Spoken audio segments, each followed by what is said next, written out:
F statistic. The F statistic is defined as F is equal to S1 square sigma square S2 square by sigma 2 square. Now if sigma 1 square is equal to sigma 2 square, then we can write S1 square by S2 square. So F follows F distribution with n1 minus 1 and n2 minus 1 degrees of freedom. Now applications of F distribution. The F distribution has the following applications: to test equality of the two population variances, to test the significance of an observed multiple correlation coefficient, to test the significance of the observed sample correlation ratio, to test linearity of regression, to test equality of several means. Okay, but in this particular video we'll talk about only one application, to test equality of the two population variances. Okay, now for the F test is a very simple one. Now for the F statistic, F test for equality of two populations variance.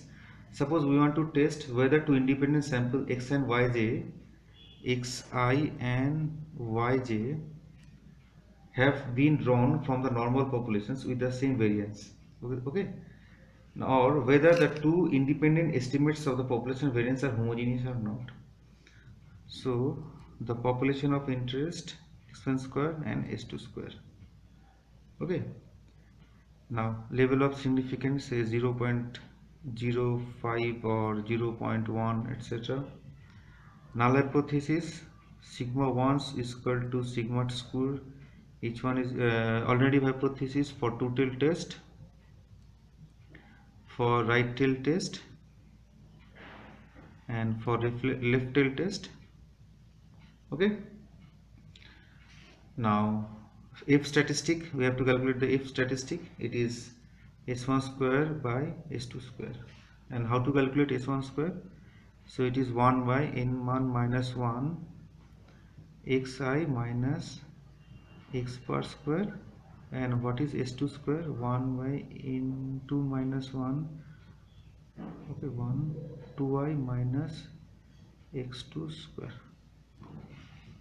Okay, and degrees of freedom n1 minus 1 and n2 minus 1. Okay. Now remember one thing, if cal is, we can write s1 square s2 square if s1 square is greater than s2 square. Okay, suppose s1 square is 0.8 and s2 square is 0.3, then f cal will be 0.8 by 0.3.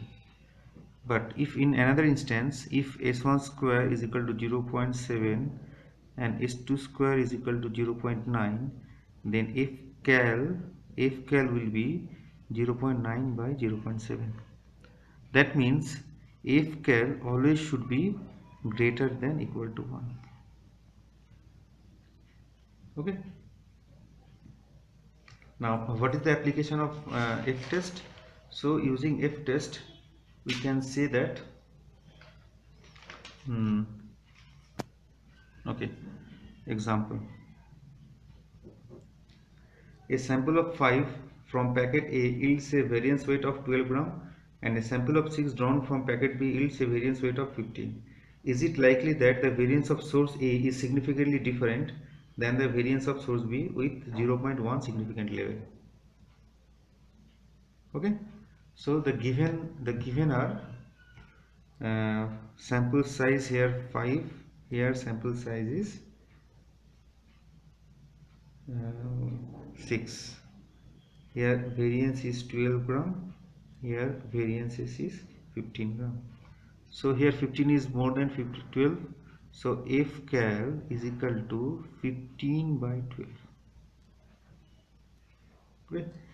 The question is it likely the variance of source A is significantly different than the variance of source B? That means the null hypothesis is what? Sigma square is equal to sigma square, sigma 2 square, and alternative sigma 1 square is not equal to sigma 2 square.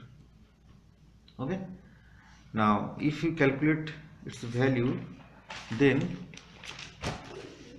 its value is 1.25. Okay, now it's a two-tail test. Remember one thing. So here it is f n1 nn minus 1 and nd minus 1 comma alpha by 2.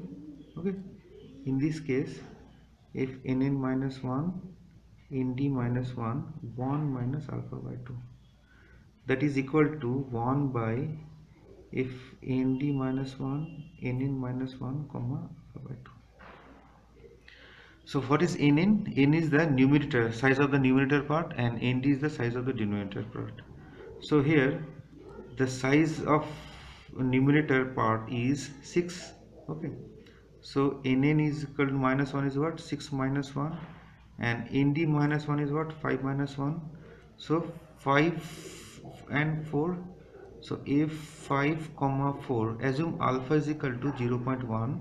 So alpha by 2 is equal to 0.1 by 2, that is 0.05.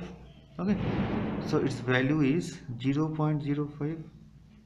and from the now we can see the F table for the 5% significant level. Okay, now you can see here, this is for the F table, this is for this 5, it is the column value, and this is the row value. Okay, so you can see here column 5. Okay, you can see here column 5 and 4 means 1 2 3 4, the value is 6.2560. you can see here, you can see this one. So 5, okay, and 4 means this one 4, so 6.256. okay, so 5 and 4, 6.2560. okay, and in the other case it is, you can see this one, it is the value is in this case it is you can see here, numerator part is the 5 and denominator part is 4. 1 minus 0.1 by 2, that means 5 comma 4, 1 minus 0.05, 5 comma 4 comma 0.95, but we don't have a table for the 95, so we have to use this particular formula. So equal to 1 by a 4 comma 5, okay, alpha by 2 means 0.05. okay, so alpha is equal to 0.1, so alpha by 2 is equal to what? 0.1 by 2, that is 0.05. okay, now we can see this particular table where alpha is equal to 5. okay, alpha is equal to 5, sorry, this is nothing but our column, and this is for row, it is 4, so 4, okay, and the 5, 1 2 3 4 5, so 5.1922. okay, 0.1926. so the lower critical value is 0.1926 and upper critical value is 6.256, and your calculated value is, okay, your calculated value is 1.25, since 1.25 is in between the range. okay, so somewhere here, hence do not reject the null hypothesis, do not reject the null hypothesis. okay, now second problem, second example.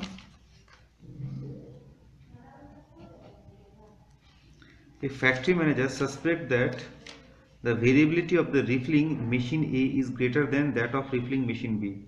The following sample data are machine A 1.03, 1.05, 1.07, 1.10, 1.06, 0.99, 0.98, 1.09, 0.98 and 1.19. And for machine B 1.09, 1.07, 1.17, 1.11, 1.05, 0.97, 1.12 and 1.13. At the 0.05 level of significance, is there evidence that the variance of machine A is greater than the variance of machine B? Okay, so H0 sigma square is equal to sigma B square, and H1 is what? Sigma square is greater than sigma B square. Clear? So from the given data we have to calculate the sample statistic. So after the calculated sample statistic is 0.0042, and here it is 0.0036. Since this one is greater than this value, so this will be the numerator, this will be the denominator. So if cal is equal to 0.0042 and 0.0036, the value is 1.1458. Clear? Now it is right tail test. So already know it's a right tail test. So if in numerator -1, denominator 1 comma alpha, simple alpha, not alpha by 2, that means numerator size, if numerator size it is 10, here it is 8. That means if 9 comma 10 comma 0.05, okay, and its value is 3.6766. so once again you can see this particular table. Okay. So column is 9, okay, and a row number is 7. 7 means this will be 3.67, okay, this one 3.6767, okay, 7 and this particular value. So it's a theoretical value or the calculated value, and our calculated value is 1.14. so 1.14 is somewhere here, and our theoretical value is somewhere here 3.6766. hence do not reject the null hypothesis. That means do not reject the null hypothesis. And that is the end of this particular video. Thank you.